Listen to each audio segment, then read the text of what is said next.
నమస్తే శ్రీ మాత్రే నమః శ్రీ గురుభ్యో నమః ఆదిత్యాయ సోమాయ మంగళాయ బుధాయ చ గురు శుక్ర శనిభ్యశ్చ రాహవే కేతవే నమః. తదుపరి రాశి సింహరాశి. ఈ రాశిలో ఉండే వారికి ఈ కుజుడు యొక్క ప్రభావము మరియు బుధుడి యొక్క ప్రభావం వల్ల ఉద్యోగస్తులకు ఉన్నత పదవులు రావడంతో పాటు మీ యొక్క ఉద్యోగాల్లో స్థానచలనాలతో పాటు కొంతమందికి వేరే ఊరికి ట్రాన్స్ఫర్ అవ్వడము, లేదా మరికొంతమందికి మీ ఉన్న క్యాడర్ నుంచి హై క్యాడర్కి వెళ్ళడము, ప్యాకేజీ పెరగడము, శుభవార్తలు వినడము, ఇంకా అంటే మీరున్న ప్రదేశంలో మంచి వాతావరణం కలగడం ఉద్యోగస్తులకు అవుతోంది. అయితే మరి విద్యార్థులకు ఏంటంటే విద్యార్థులకు కూడా చాలా చక్కని ఫలితాలు, విదేశాలు వెళ్ళడము, తర్వాత మీరు క్యాంపస్ ఇంటర్వ్యూలో సెలెక్ట్ అవ్వడము, ఇలాంటివి విద్యార్థులకు ఇస్తున్నాడు. అయితే వ్యాపారస్తులకు ఎవరికి బాగుంటోంది అంటే కనుక మిగతా వ్యాపారస్తులు అందరికన్నా ఫైనాన్స్ రంగంలో ఉన్న వారికి బాగుండడంతో పాటు జాగ్రత్తలు కూడా తీసుకోవాలి. మీ వ్యాపారం బాగుంటుంది, కానీ కొన్ని జాగ్రత్తలు తీసుకోకపోతే మీరు ఫైనాన్స్ పరంగా ఇబ్బందుల్లో ఇరుక్కోవడము, కేసుల్లో ఇరుక్కోవడము, ఫైనాన్స్ పరంగా విపరీతమైన లాసు రావడము, మోసపోవడము, ఇలాంటి పరిణామాలన్నీ ఫైనాన్స్ రంగంలో ఉన్న వారికి ఉండబోతున్నాయి. అయితే మీరు జాగ్రత్త తీసుకున్నట్టయితే కనుక విశేషమైన లాభాలు పొందుతారు. మీ ఫైనాన్స్ వ్యాపారం కూడా వృద్ధి చెందుతుంది. అజాగ్రత్తగా ఉంటే మాత్రం ఇవి తప్పనిసరి అన్నమాట. అయితే ఆరోగ్యం పరంగా చూసినట్టయితే కనుక బీపీ ఒత్తిడి ఎక్కువ పెరిగి రక్త సంబంధిత దోషాలు, రక్త సంబంధిత వ్యాధులు వచ్చే అవకాశం కనబడుతుంది. కొంతమంది వెరికోన్ వెయిన్స్ అంటారు కదా, సిరల్లోనూ ధమనుల్లోనూ ఈ రక్తం బ్లాక్ అయిపోవడము, దానివల్ల హృదయానికి సంబంధించినటువంటి వ్యాధులు రావడము, ఆకస్మిక హార్ట్ అటాక్లు, ఉన్నవాళ్ళు ఉన్న చోటే కుప్పకూలిపోవడము, ఇట్లాంటి ప్రమాదాలు గోచరిస్తున్నాయి. జాగ్రత్తలు తప్పనిసరిగా తీసుకోండి. ఏ రెమెడీస్ చేసుకోవాలి అనేది నేను మీకు చెప్తాను, దాంతో ఆ రెమెడీస్ చేసుకోండి. తదుపరి కుటుంబ పరంగా చూసినట్టయితే కనుక తల్లిదండ్రులతో మీకు సత్సంబంధాలు ఉంటాయి, అన్నదమ్ములతో బాగుంటుంది, అక్క చెల్లెళ్లతో బాగుంటుంది, స్థిరచరాస్తులు లభించే అవకాశము, శుభకార్యాలు చేసే అవకాశము, శుభకార్యాల నిమిత్తంగా మీ దగ్గర డబ్బు లేని పరిస్థితి ఉంటే కనుక సమయానికి అందుబాటులోకి మీకు డబ్బు వచ్చేసేయడము, ఇలాంటి మంచి మంచి అవకాశాలు కుటుంబ పరంగా ఆ స్వామి మీకు అనుగ్రహం చేస్తున్నాడు. ఆరోగ్యం పట్ల చూసినట్టయితే తీవ్రమైన పరిణామాలు చోటు చేసుకుంటున్నాయి, జాగ్రత్తలు తీసుకోండి. మీకు చెప్పదగిన పరిహారము, రక్తదానం చేసినట్టయితే కనుక ఆ స్వామి చాలా సంతోషిస్తాడు. రక్తదానం వల్ల ఇటు మామూలు సోషల్ పరంగాను చాలా మంచిది, ఇటు జ్యోతిష పరంగాను కుజుడు అనుగ్రహిస్తాడు. దీనితో పాటుగా మంగళవారం రోజు శనీశ్వరుడికి పూజ చేయండి. చాలా మంది అనుకుంటారు మంగళవారం రోజు శని పూజ ఏంటి, శనివారం రోజు కదా అనుకుంటారు. కాదు, ఈ మిథున రాశిలో కుజుడు ప్రవేశం ఉన్న సమయంలో మంగళవారం రోజు శనీశ్వరుడి ఆలయంలో పూజలు చేసినట్టయితే కనుక విశేషమైన ఫలితాలు ఇస్తాడనమాట. ఏ రకంగా మీకు అడ్డంకులున్నా ఆ అడ్డంకులన్నీ తొలగిపోయి సానుకూలమైన ఫలితాలు ఇచ్చే అవకాశం ఉంది. మీరు నెగ్లెక్ట్ చేయకండి. మంగళవారము శనీశ్వరుడి పూజ తప్పనిసరిగా చేయించుకోండి. వీటితో పాటుగా మీ జాతక పరిశీలన చేసుకుని ఏ స్థానంలో అంటే 12 స్థానాల్లో కుజుడు ఏ స్థానంలో ఉన్నాడో చెక్ చేసుకుని ఆ స్థానానికి సంబంధించినటువంటి మెరుగైన ఫలితాల కోసము శాంతి చేయించుకోవడము, లేదా రెమెడీస్ చేయించుకోవడము, ఇలాంటి పనులు చేసినట్టయితే కనుక మంచి ఫలితాలు పొందే అవకాశం కనబడుతోంది. ఇవి దృక్ పంచాంగం ప్రకారము కుజదోషానికి సంబంధించినటువంటి గోచార రీత్యా ఫలితాలు. మనకి ఖగోళ శాస్త్రంలో దృక్ పంచాంగం ప్రకారము, జ్యోతిష ప్రకారము 9 గ్రహాలు మనకి 12 రాసులు ఇలా విభజించబడి ఉన్నాయి. అయితే ఒక్కొక్క గ్రహానికి ఒక్కొక్క ప్రత్యేకత, ఒక్కొక్క విశిష్టత, వాళ్ళిచ్చే ఫలాలు, పరిహారాలు ఎలా ఉంటాయి అనేది ఒక అంశమైతే, ఒక్కొక్క గ్రహానికి, శని గ్రహానికి, రాహుకేతువులకి, కుజుడికి, రవికి, చంద్రుడికి ఇలా వారి వారి యొక్క ప్రత్యేకతలు వారివి అయినప్పుడు వారు ఈ రాశుల మీదకి పరిగణలోకి తిరుగుతున్నప్పుడు ఉదాహరణకి కుజుడు ఇప్పుడు మిథున రాశిలోకి వస్తున్నాడు అంటే ఆయన యొక్క ఫలితాలు ఒక్కొక్క రాశిలో ఎలా ఉంటాయి, ఇది కామన్. ప్రతిసారి మనకి ఖగోళంలో ఈ మార్పు చేర్పులు జరుగుతూ ఉంటాయి, తిరుగుతూ ఉంటారు. అప్పుడు తిరుగుతున్నప్పుడు మనకి ప్రత్యేకంగా ఒకరోజు ఒకలాగా, ఒక వారమంతా ఒకలాగా, ఒక నెలంతా ఒకలాగా, ఇలాగా వారి యొక్క పరిభ్రమణను బట్టి, వారి యొక్క గమనాన్ని బట్టి మనకి స్థితిగతులు మారిపోతూ ఉంటాయి, ఆరోగ్యాలు మారిపోతూ ఉంటాయి, లేదా మన యొక్క ఫలితాలు ఒకరోజు ఒకలాగా, ఒకరోజు ఇంకొకలాగా, ఆకస్మికంగా ధనం రావడము, ఆకస్మికంగా ధనం పోవడము, ఇలాంటి చిన్న చిన్న అంటే దుష్ప్రభావాలు, మంచి ఫలితాలు కూడా ఇస్తూ ఉంటారు. అందులో భాగంగా ఇప్పుడు ప్రస్తుత అంశము కుజుడు మిథున రాశిలోకి ప్రవేశించేటప్పుడు ఎలాంటి ఫలితాలు ఇస్తున్నాడు, అది మేషాది ద్వాదశ రాశుల వారికి ఎలా ఉండబోతోంది అనే దాన్ని చెప్పుకునే దానికి ముందు కుజుడు అనేది ప్రత్యేకమైన గ్రహం అనమాట. అంటే జ్యోతిష శాస్త్ర ప్రకారము కుజుడిని అంగారకుడు అంటారు. అంటే ఆయన ఎర్రని రంగు కలిగిన వాడనమాట. అయితే ఈ గ్రహాలన్నిటిలోకు ఈ కుజ గ్రహానికి కొంచెం భయపడతారు. ఎక్కడ భయపడతారు అంటే ఆరోగ్యరీత్యా కొంతమందికి ప్రభావాన్ని చూపిస్తాడు, వివాహానికి సంబంధించి విపరీతమైన ప్రభావాన్ని చూపిస్తాడు. అంటే ఈ కుజగ్రహానికి అధిపతిగాను మనం సుబ్రహ్మణ్యేశ్వర స్వామిని ఎక్కువగా పూజిస్తూ ఉంటాం అనమాట. అంటే సర్పరూపంలో ఉన్న సుబ్రహ్మణ్యేశ్వర స్వామి అధిదేవత, అంటే కుమారస్వామి అధిదేవతలుగా మనం పూజన చేస్తాము. అయితే ఈ కుజగ్రహానికి ఎందుకు మనం ఇంత భయపడతాము అంటే కనుక గ్రహాలకు అధిపతిగా ఈయన్ని మనం కొలుస్తాము. కుజగ్రహము గ్రహాలన్నిటికీ కూడా అధిపతి అన్నమాట. అయితే ఈ గ్రహము రక్తము, బలము, భూమి మీద ఎక్కువగా ప్రభావం చూపిస్తుంది. అంటే ఒక మనిషి శరీరంలో రక్తం మీద, అంటే రక్తం తక్కువగా ఉండడము, రక్తానికి సంబంధించిన దోషాలు రావటము, ఇలాంటి వాటి మీద చూపిస్తుంటాడు. మరొక దేని మీద చూపిస్తాడు మనిషి మీద, బలం యొక్క, అంటే బలం అంటే శక్తి మీద అనమాట. కొంతమంది ఒక్కొక్కసారి అంటుంటారు మాకు శక్తి లేదండి, బలం లేదండి అంటారు. అంటే వారికి కుజుడు బలహీనంగా ఉన్నాడు అని అర్థం అనమాట. అంటే బలం లేకపోవడము, రక్తహీనత రావడము, అది వైద్య పరిభాషగా మనం ఏమనుకుంటాము, రక్తహీనత, ఐరన్ లోపము అనుకుంటాము. ఆధ్యాత్మిక పరంగా చూసుకున్నట్టయితే కుజుడు కనుక ఎక్కువ ప్రభావం చూపిస్తే, కుజుడు దుష్ప్రభావాన్ని చూపిస్తే కనుక ఇటువంటి రుగ్మతలు రావడము, బలహీనంగా ఉండడము. అయితే ఇది మనిషి ప్రకారంగా. మరి భూమి మీద ఎలా చూపిస్తాడు అంటే కనుక భూమి బేట్లు వారిపోవడము, పంటలు సరిగా పండకపోవడము, వాతావరణంలో విపరీతాలు సృష్టించబడ్డము, ఇలాంటి వాటి యొక్క ప్రభావం కలిగింది అంటే అది తప్పనిసరిగా కుజుడి యొక్క పరిహారం, అంటే కుజుడి యొక్క ప్రవర్తన అని మనకి అర్థమవుతుందన్నమాట. అయితే ఈ అంగారకుడు తన దిశను మార్చుకుంటున్నప్పుడు కూడా ఇటువంటి ప్రభావాలు ప్రతి ఒక్క రాశి మీద కనిపిస్తూ ఉంటాయి. ఈ సందర్భంలో ఈ అంగారక గ్రహము, అంగారకుడు అంటే కుజుడు అన్నమాట, ఈ క్షీణించడం వల్ల, బలహీనపడడం వల్ల, ఒక్కొక్కసారి క్షీణించినప్పుడు కూడా బలహీనపడినప్పుడు విపరీత పరిణామాలు కొందరికి కలిగితే కొందరికి సామాన్యమైన ఫలితాలు కనబడుతూ ఉంటాయి. అయితే ఇలా జరిగినప్పుడు చాలా మంది ఏమని అడుగుతుంటారంటే మేము ఏమేం పరిహారాలు చేసుకోవాలి, మేము ఎట్లా ఉండాలి, మేము ఏం మార్చుకోవాలి అనే సందేహాలు మన ప్రేక్షకులకు కలుగుతుంటాయి. అయితే ఇప్పుడు ఈ ఏ సమయంలోంచి మనకి ఈ కుజుడు వచ్చాడు అనేది ప్రత్యక్షంగా నేను చెప్తాను.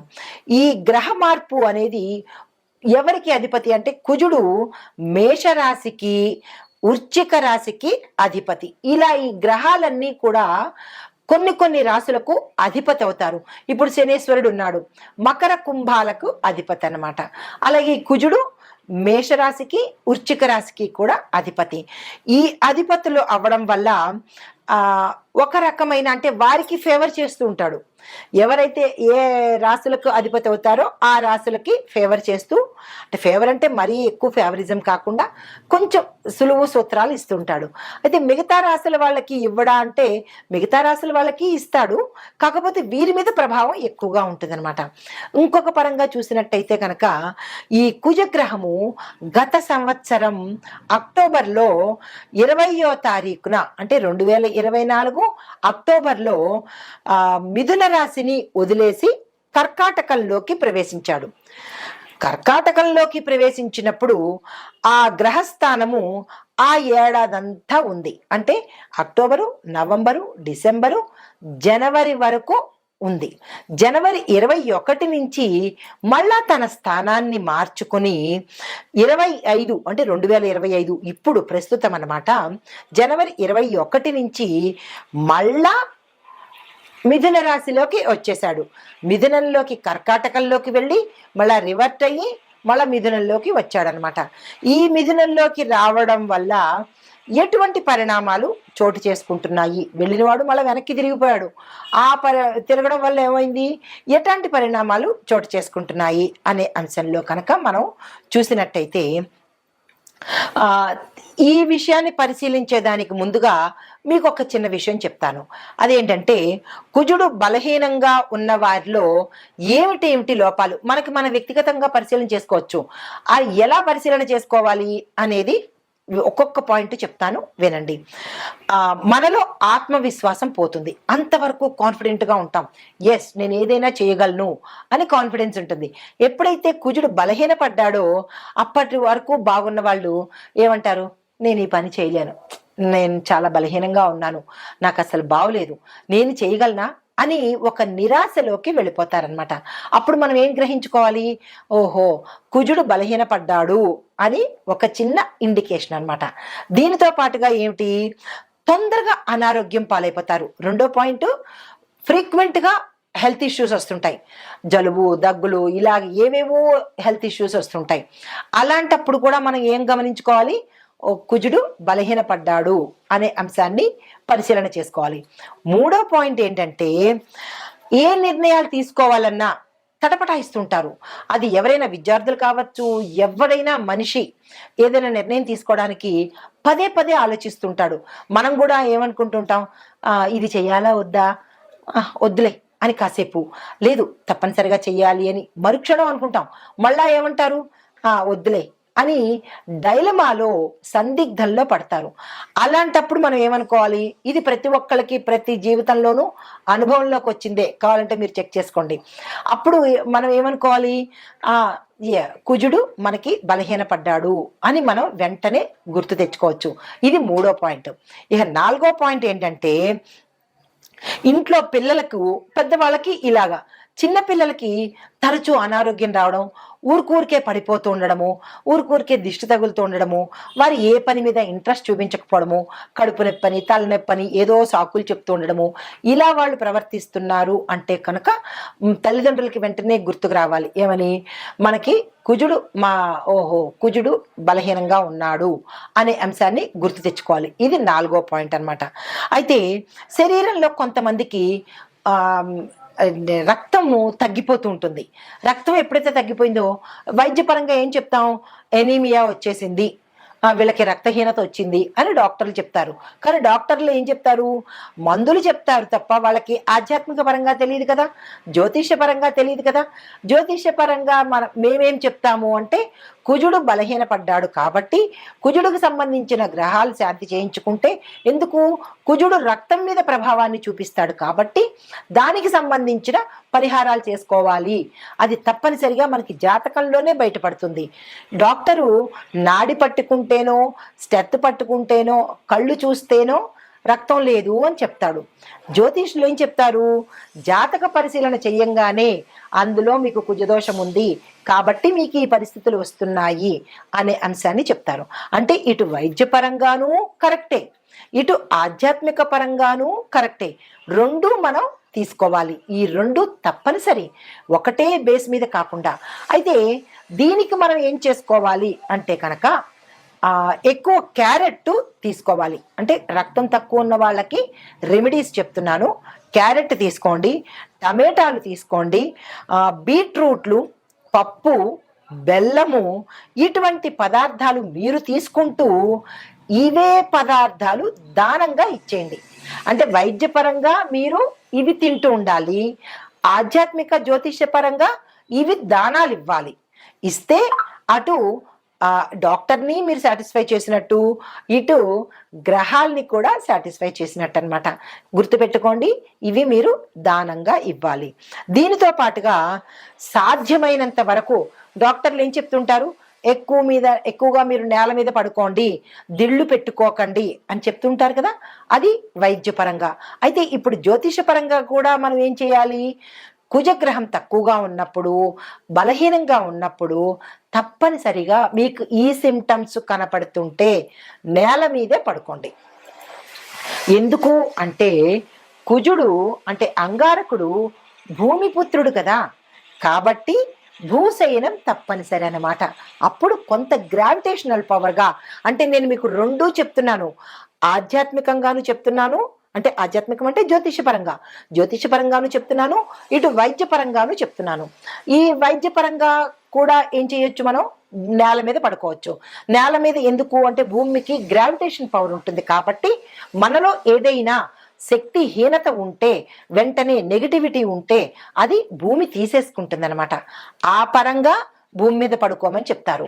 ఇటు జ్యోతిష పరంగా అంగారకుడు భూమిపుత్రుడు కాబట్టి భూశయనం చేస్తే మనకి రక్త ప్రసరణ ఎక్కువగా, నరాలు యాక్టివేట్ అయ్యి రక్త ప్రసరణ వృద్ధి అవుతుంది. ఇది రెండు పరంగా చెప్తున్నాను, జాగ్రత్తగా వినుకోండి. దీంతో పాటుగా ఏం చేయొచ్చు అంటే కనుక ప్రతిరోజు సూర్యుడికి నమస్కారం పెట్టాలి, తప్పదు. సూర్యుడికి నమస్కారం పెడితే కొంత పరిహారం కలుగుతుందన్నమాట. దీనితో పాటుగా మరికొంత ఏంటంటే చిన్న చిన్న పరిహారాలు చెప్తాను. ఆ పరిహారాలు జ్యోతిష్యపరంగా చెప్తాను. ఇప్పుడు కుజుడు మనకి ఎలాంటి ఫలితాలు ఇస్తాడు అనే అంశాన్ని చూసాం కదా. అయితే ఈ కుజదోష నివారణలు మనం ఆధ్యాత్మిక పరంగా, జ్యోతిష పరంగా ఎలా చేసుకోవాలి అనేది ఒక్కొక్క పాయింట్గా చెప్తాను. వీలైతే నోట్ చేసుకోండి, లేదా అంటే మళ్ళా చూసుకోండి. చాలా మోస్ట్ ఇంపార్టెంట్ అయిన రెమెడీస్ నేను మీకు అందిస్తున్నాను. కుజదోష నివారణకు శివాలయంలో ఏకాదశ రుద్రాభిషేకం చేయించుకోవాలి. మొదటి పాయింట్. 7 మంగళవారాలు చేయించుకోవాలి. మీకు సందేహం రావచ్చు, ఎన్ని సార్లు చేయించుకోవాలి అని. 7 మంగళవారాలు శివాలయంలో ఏకాదశ రుద్రాభిషేకం చేయించుకోవాలి. మొదటి పాయింట్. అది ఎప్పుడు చేయించుకోవాలి? ఉదయం 7 గంటల లోపల. ఇది ఫస్ట్ పాయింట్. తరువాత నాగుల పుట్టను దర్శనం చేసుకొని పుట్టమన్ను చెవికి ధరించాలి. ఇది రెండో పాయింట్, తప్పనిసరిగా చేసుకోవాలి. మూడో పాయింట్, ఆదివారం నాడు ప్రతిరోజు అంటే ప్రతి ఆదివారం నాడు సాయంత్రం 4:30 గంటల నుంచి 6 గంటల లోపుగా నిమ్మకాయ డొప్ప మీద దీపారాధన చెయ్యాలి. తరువాత సుబ్రహ్మణ్య అష్టకం చదవాలి, తప్పనిసరి. గుర్తుంది కదా. తరువాత మూడో పాయింట్, కుజదోష నివారణకు 12 రోజుల పాటు 9 సార్లు 12 రోజులు అంటే ఒక్కొక్క రోజు 9 సార్లు సుబ్రహ్మణ్యేశ్వర స్వామి అష్టోత్తర శతనామావళి చదవాలి. గుర్తుంది కదా. తరువాత నెక్స్ట్ది అష్టోత్తర రిపీట్ అష్టమూలిక తైలంతో సుబ్రహ్మణ్యేశ్వర స్వామి వారికి దీపారాధన తప్పనిసరిగా చేసుకోవాలి. మరి ఒక పరిహారము, శని, ఆది, సోమవారాల్లో అష్టమూలికా తైలంతో సుబ్రహ్మణ్యేశ్వర స్వామి వారికి మట్టి ప్రమిదలో ఎర్రని ఒత్తు వేసి దీపారాధన చేసుకోవాలి.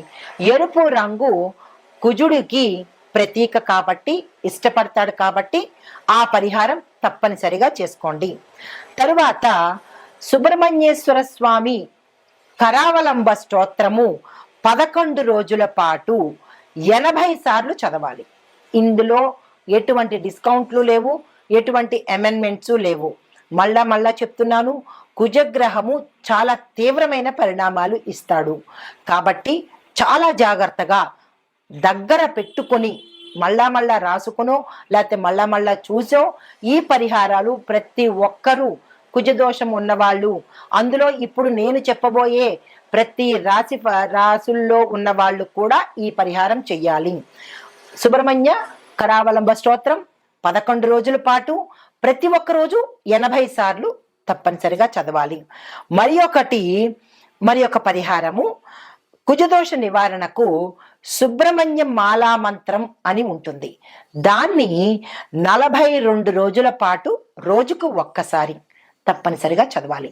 ఇప్పుడు ఇంత వివరంగా చెప్పాను కదా, ఈ పరిహారాలు మీరు ఎక్కడ రాసుకుంటారో రాసుకోవడమో వినడమో చేసుకుని ఈ పరిహారాలు కుజదోషం ఉన్నవారు మీ జాతక పరిశీలన చేయించుకుని తప్పనిసరిగా ఈ పరిహారాలు చేయాలి. ఇందులో డిస్కౌంట్స్ కానీ అమెండ్మెంట్స్ కానీ ఎటువంటి కన్సెషన్స్ కానీ ఉండవు.